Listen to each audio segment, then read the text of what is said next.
looking for the pulse of Tampa Bay sports. Beckles and Recher is the #1 source. The new dog, raising up the bar. Intelligent sports talk in your own backyard. Ain't no competition, ask the fans why. Beckles and Recher got it by a landslide. Don't fret, microphone check, stand by. Yo, Fox, where they at? Where my two favorite guys? Here they go. Here they go. Here they go. Here they go. Here they go. Here they go. Here they go. Here they go. Here they go. Here they go. Here they go. Here they go. Here they go.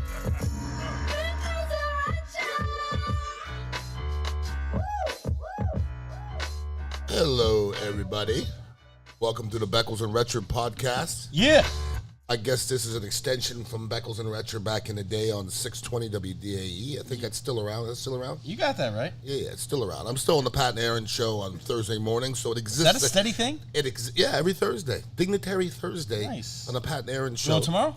Every Thursday. Wow. Brother. Every Thursday. Chill. And to show you how much of a prostitute I am, because you know I be prostituting, right after that, I go to the Bone and I do Johnny B's show. Wow. Every Thursday. Listen to this. Every guy. Thursday. Yeah. I like to get, put myself out there. You know That's what I mean? That's what you do, buddy. Yeah. So I'm enjoying myself doing this little extension of the Beckles and Recher show from back in the day. Keep it a little bit loose. I let Jay can curse because he has potty mouth. Like, I don't curse, but Jay be having potty mouth. But I'm enjoying smoking weed while I'm talking. You're not a potty mouth guy. Nope, I'm not a potty mouth guy. I'm a respectful old guy. My mom said something to me the other day. What did she say? She said that I curse a lot more now. You do curse a lot. Like, I'm just scared of cursing in front of a microphone. I don't want to be comfortable doing it, so that's why I don't. I mean, for so long I was the same way, but now I just don't care. I get it. I feel like I can hold it off. I feel like I don't F-bomb a lot. Nah, F-bombs. So that's the one that gets you. Yeah, well, nothing gets you. It might turn off a couple people, but if you're in my world, I hear the F-bomb and doesn't affect me. But when I do it, it's impactful. I don't just curse to curse, you know? Yeah, which is okay, though. Yeah. It's okay just to curse. You know what I'm saying? Yeah. I do it all the damn time. We're sitting here. Right there. Yeah, I'm sitting here at the Dignitary Cafe in the Velvet Room, sipping on some red kratom and puffing on a little something. I need something today, brother. What happened? I walked in today. Nothing happened to me. That's what happened. Nothing happened. What seriously? happened? No, what happened is I'm 57 years old, and I played 9 years in the league. That's what happened. No, I thought something specific happened. Yeah, you got a real hitch in your I just told you what happened. I'm 57 years old, and I played 9 years in the league. Usually you think there's a cause and effect. Once again, I'm telling you, when you're 57, you're going to go, oh, man, now I know what Ian was saying. Because, listen, out of all the people, Jay, you wake up, and you dragging your foot, and next day you on crutches, and you're 24. I'm 57. 24? Yesterday, Jay, I got up in the morning. I felt like $1,000,000. I got up. I walked 2.5 miles. I was bouncing all day. He was ready. I feel good. I woke up this morning like somebody shot me 12 times in my lower back. Oh, my God. 12 times in my lower back. So the red kratom always helps. What's your go-to drink here at the Dignitary Cafe when you feel like that? I'm a red kratom guy, okay? What does the taste like? Well, what does the red kratom taste? They all taste similar. They all have, they all affect you a little differently. White's to come up. Red is kind of the calming, more of the marijuana kind of feel to it. So this is good for pain. The red's good for pain relief. I like to keep it low. I don't like to get too jittery. And I always go with the kava. I go with the kava too. That's not red. So that's what's red. It's red. The plant is red. There's a green plant, a red plant, and a white plant. This is the red plant. It's not a red drink. Okay. But it's a red plant. I really thought I was going colorblind at 39. You're not. So, How's your week been? It's been busy, man. Obviously, we went to the Valspar last weekend, which was kind of crazy. It was great to see your parents, by the way. Yes, they were so happy to be. Yep. They're so impressed with how far the cafe has come. And thank you. My mom and dad, they're just like, they love you and Ponzo so much and had such a good time. They tried Kratom. Yeah. They tried it. They're okay. They're okay. I don't think it's really their thing. That's okay. But they gave it an effort. They both drank like half of it. I appreciate that. Yeah, that's all you got to try. Listen, not everything is for everybody. Right. Like some people say, I'm not a marijuana person. That's okay. Yeah. That's so everybody has something. I say do whatever's your thing, do it in moderation, and don't act an ass. Yeah, my parents are in their 60s right now. They're kind of setting what they got. You know what I mean? They drink. When you're in your 60s, you don't stray too much. My dad drinks water and Diet Coke. My mom drinks water, Diet Coke, and a Diet green tea from Lipton. That's it. That's it. That's it. That's all you see her drinking. But yeah, we did the Valspar Friday and Sunday, which was wild being there. A bunch, and then actually played softball Monday night. Haven't played in 3 months because I haven't been feeling too great. Pindingos. No, Pindingos is Wednesday. What? Oh, really? You have 2 leagues? The church team on Monday, yeah. Church team that I joined because it was with the church. Church team. They were guys I met at the church. Okay. They ain't good, are they? Well, they brought me in because they won 5 games in 4 seasons. Sounds like the Chamberlain football team. 5 games in 4 seasons. That's 40 games. By accident. Bro, they were 5-35 in 40 games. Year, right? And then the year after I joined, we won the league. Okay. But I started bringing in people. That's how I was like, you don't like to lose.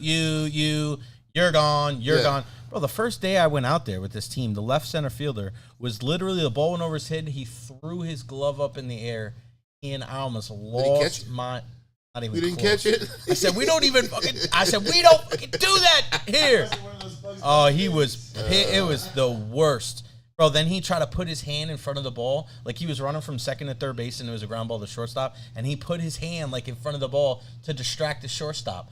And everybody was, like, pissed. I'm like, bro, we don't do that here. He put his hands in front of the ball to distract it. Why is that funny? It's not funny. People that don't know, man. Yeah, don't know what. People don't know the protocol, the etiquette. I will bitch slap somebody trying to act a fool. We're trying to win a game. Then the last game of the season, that guy was like, hey, man, it's been fun playing with you guys, but Deuces. I'm not playing again next year. We were like, see you, buddy. Poor kid. Clown. But, yeah, we're better now. But I haven't played in a while, so we got smoked the other night. It happens. When I don't show up, a lot of other people don't show up. What's the name of your team, the New York Giants? We're slightly below average. That's the name of the team. So you're not the Giants then? No, that's way below average. Way below. Let's get right into the Giants talk.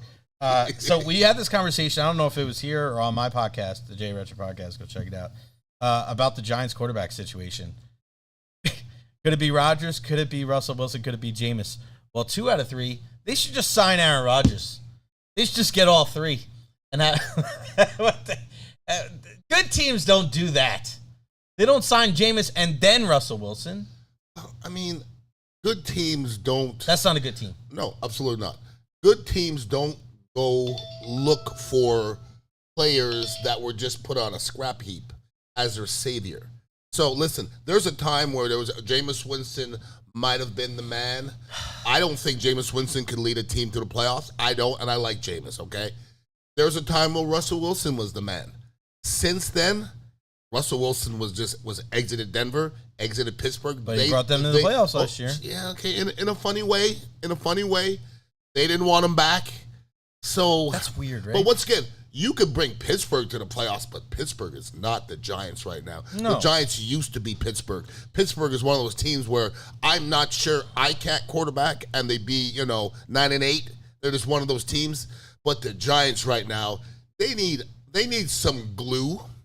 And I actually like Jameis Winston. But if you ask me, is he glue? No. He's not going to walk in the locker room and everybody's going to go, that's our guy. Aaron Rodgers is not that guy anymore. Is Russell Wilson that guy? Nope. Because I just don't think Russell Wilson was ever dubbed as that winner and that leader. Never.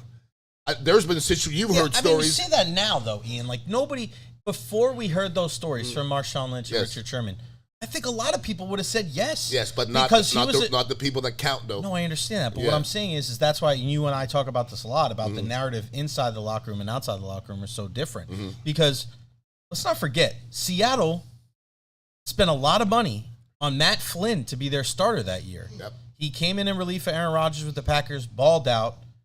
And then he was supposed to be the starter. And then here comes Russell Wilson, mid-round draft pick, who ends up starting for Pete Carroll and the Seattle Seahawks, and they win a Super Bowl. Sure. So for a guy like that, and they destroyed the Denver Broncos in that Super Bowl there at the Meadowlands, it's kind of weird. I wonder, he did lead you and I spoke about this. There's a lot of bad quarterback play. But you could do a lot worse than Russell Wilson. He did lead the team to the playoffs. And listen, you and I have had this conversation. This ain't the same Pittsburgh team, right? Their defense is good, but they don't do a great job of stopping the run, which is kind of weird. They don't run the football. Najee Harris runs for 1,000 yards, but it's like slightly over 1,000 yards. Every playmaker they have is a malcontent. They got to trade him away. their offensive line isn't great. Like, they still made the playoffs. So I feel like Russell Wilson maybe deserves a little bit more credit than he's getting. And I think he's probably got a better chance of being a leader than Rodgers and Jameis Winston. I think if you rank the quarterbacks from 1 to 35, we'll say, okay, just give a couple extras because there's a couple backups. Russell Wilson's right around 18, 20, okay? That's not that bad. That's still a guy that should start the NFL. That's real, okay? But we have to understand that Russell Wilson needs a certain time of people, a team around him for him to succeed. Right. Okay? Period. Now, I'm going to say this. If I'm in the organization of the Giants and I'm not, they know they're not going to the playoffs this year. They know it. They know it, Jay. They know it, okay? Like, I remember talking to Bill Parcells, and Bill Parcells looked me in the face, and he was like, I know what it looks like. We're ready to go to the playoffs. We might win the Super Bowl. That's what he said to me in his eyes. Dable is being optimistic, but he knows what it looks like, okay? He's had a better team than that. They're just not that talented. They don't have enough winners in the locker room. They don't have enough to be successful. I don't think is that the same, though, having winners and having talent? I'm just saying, if I say to you, give me a team that's a quarterback away from going to the playoffs, I don't think it's the Giants. But here's what I'm saying, right? When you look at the Giants on paper, you look at teams on paper and you're like, they suck. There's no way. The Giants have arguably one of the best defensive tackles in the game in Dexter Lawrence. They traded for Brian Burns, who's a 10-sack machine. Mm-hmm. They have Andrew Thomas, who was hurt last year, but before that, he was the number 2 left tackle in the game. They got Malik Neighbors, who had 1,000 yards last year. So there is talent there. Their draft class last year wasn't bad. It was kind of middle of the pack. So they're an anomaly because I do think there is talent. Bobby Okereke's a 120 tackle guy. Like, there's good players on that team, but that's why I ask you the difference between talent and winners. Yeah. Because they could be talented on paper compared to other teams, but if they're not winners and they don't know how to go about it the right way, it doesn't matter what talent they have on paper, right? If you go to the Cincinnati Bengals, probably have as many good players as everybody else, okay? But that's another great example. They're not a great team, okay? Yeah. The Arizona Cardinals have a lot of great players, but they're not a great team. It's more than that, okay? And the Russell Wilson thing for me, as an organization, I think they know that they don't have a bona fide leader. I think they know that. I really do. Because in the locker room, they know. By the time we get to this part of Russell Wilson's career, everybody knows who he is, okay? Because there's other guys that played with him. I guarantee that the Giants talk to other players, talk to organization people. We've heard stories about Russell Wilson. I picked Russell Wilson out of college as the guy, okay? Went to Wisconsin, watched him, I go, that kid can play. As I watched him, not so much on the field as off the field, I hate him. I hate him. And it's not hating him because he's married to Sierra or the unlimited thing. I'm not fans of those, but the whole thing where Marshawn Lynch didn't have his number, you may not think it's a big deal. For me, it's a big deal. I talked to Lofa Tatupu. I said, what kind of leader was he? He goes, he didn't really lead much. He goes, he had a great running game and he had a great defense. And just Russell Wilson in general, okay, just seems like a self-absorbed person. And I can just say that from an outside looking in, or I can listen to some of the stories, okay? You don't hear these stories of Tom Brady. You don't hear these stories about Baker Mayfield. You don't hear these stories about some of these better players. You hear it about Aaron Rodgers. That's why I don't like him. When did that start, though, for Russell Wilson? I think it started when he left Seattle. Okay, so once you're in Seattle and you won a Super Bowl there, nobody's ever going to talk bad about you there because it just looks bad. Just like, I'll give you a good example. John Gruden, okay? I talked to a lot of players about John Gruden off the field. They don't like him. Just telling you they don't, okay? You think they're going to go on air and say John Gruden is this, that, and the other? It just doesn't look good. So for you to badmouth the quarterback that brought you to the Super Bowl, won a Super Bowl, doesn't look good. Now, once you leave, now people are telling stories, Russell this, Russell that, Russell didn't do this, Russell didn't do that. When I see Russell Wilson in the box with the owners, and I hear Russell Wilson had his own section in the locker room, and Russell Wilson, it doesn't bode well in locker rooms, dude. Okay. What would you say about the Pittsburgh locker room? What I say about it? It doesn't need him. No, but just think about what you just said. Yes. Okay? And think about all of the locker rooms in the NFL. Yeah. And think about all the leaders. Yeah. And think about all the head coaches. Yeah. You're telling me Mike Tomlin and the Steelers didn't know about this before they brought him in last year? They didn't have a choice, though. They didn't have any choice. They had Justin Fields. They did. Out of all the teams that had a choice last year, they did have a choice. But that's what I'm saying. They knew they were regardless of what you and I think, I think objectively we have to look at what happened with the Steelers last year for a team that I think is respected and lauded as one of the most tight-knit. Listen, they went through the Le'Veon Bell stuff. They went through the Antonio Brown stuff. And who's still there? Mike Tomlin's still there. They still win. They still are a team. But what happened to the Steelers last year that hasn't happened in the previous 4 years? It seemed like the same year. But they went to the playoffs. But they went to the playoffs the previous years, and they ended up went out in the first round. But what I'm saying is that if this guy is such a self-absorbed person, do you think a person that runs a ship like Mike Tomlin would put his name on the line? Because listen, you are directly tied to the quarterback. Yep. Your success is directly tied to two people, the quarterback and the head coach, right there, no matter what, whether it's their fault or not. My whole thing is that if he was such a malcontent, if he was such a self-absorbed person, why would somebody like Mike Tomlin, who's arguably the most respected coach in the game, why would he allow that type of guy in there? They had another option in Justin Fields there. He played the beginning of the year when Russell went down, and there was a reason why they turned the reins over to Russell, and they made the playoffs. So he knows what it looks like. He's a Super Bowl winning head coach. No doubt. Now he's going to a locker room with the Giants where, shit, man, it's the same thing with Tom Brady. And I'm not saying the same impact, but if Tom Brady says something to you and you're the Bucs and all you know is losing, you're going to listen to what he had to say. The Giants haven't had any kind of experience with winning. I'm looking at Russell Wilson, regardless of the stories that I've heard, regardless if I don't like how he acts off the field. That guy's had a whole hell of a lot of more team success than I am. If I'm Kayvon Thibodeau, if I'm Malik Neighbors, if I'm Tyrone Tracy, I'm listening to Russell Wilson. Maybe not for advice on how to handle myself off the field, but I think in a weird way, this is the best case scenario for the Giants because now if you just use him as a bridge quarterback, I don't see how this could be bad in any way. If you're better than people expected, maybe you raise the level of some of that talent. If they suck, they're in line for Arch Manning or a better quarterback class next year than we see this year. First of all, I didn't say it was a bad pick. I just said between Russell Wilson and Jameis Winston, they're not going to the playoffs. Doesn't matter who's going to be in there. I just don't think I watched them last year. I don't think those are the pieces. And once again, they're scrap heap quarterbacks, okay? Baker Mayfield is a scrap heap quarterback, and it worked, okay? Most of the times it doesn't. And you said malcontent, and I never said malcontent. I don't think he's a malcontent at all. I think it's an ass kiss, okay? And what I said at the beginning was the Steelers didn't need him. What that means is he could walk in a locker room and say anything, it won't matter. He's not needed. That already has the leadership. Mike Tomlin runs the show. When Tom Brady got here, boy, the Bucs needed him. The Bucs needed a voice. The Steelers don't really need the voice. I don't even know if he said anything or he led anything. But Aaron Rodgers going to the Jets, they needed somebody to, like a kumbaya person. Let's all come in and love. He's not that guy. He's never been that guy.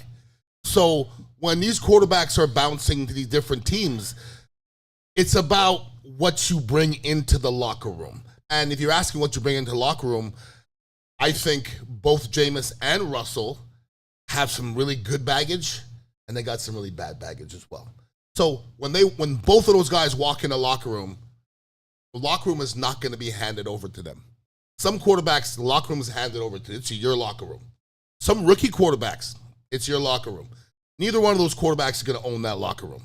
I'm positive Russell Wilson did not own the Pittsburgh Steelers locker room more than T.J. Watt or Hayworth or one of those guys like that. And I promise you, when Tom Brady got here, it was his locker room. I'll promise you it's Baker Mayfield's locker room. But I don't think that either one of those quarterbacks at this moment can walk into anybody's locker room, swole up, and go, I'm here, guys. So both of them are going to have to prove themselves, and here's where it gets funny. I don't think they go to the playoffs with either one of them, but one of them is going to make it really exciting, and one of them is going to make it boring. So which one do you want? It might end up being 5-12.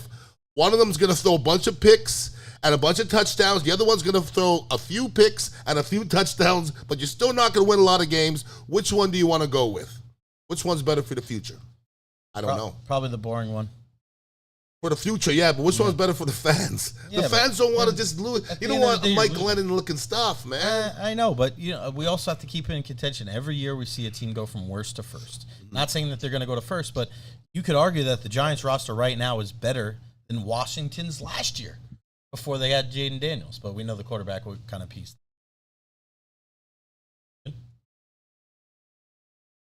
Pause.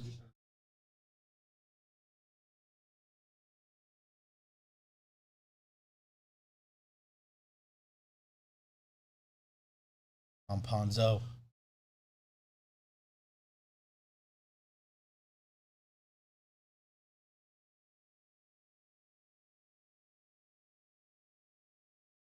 Are we good now? Check it. Gonna start it back? You gonna start it back? Yeah. Here's a live the whole time anyway. You good, Pons? Chris is good. All right, so yeah, going into the season, obviously, the Giants fans are looking at them, not thinking that they're going to be very good. Now, I look ahead to MLB opening day. Still off to Pons?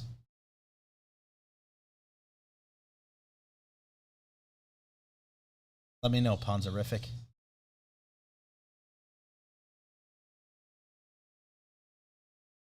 there a delay on there? What the heck? What about Ian? Perfect. My design that.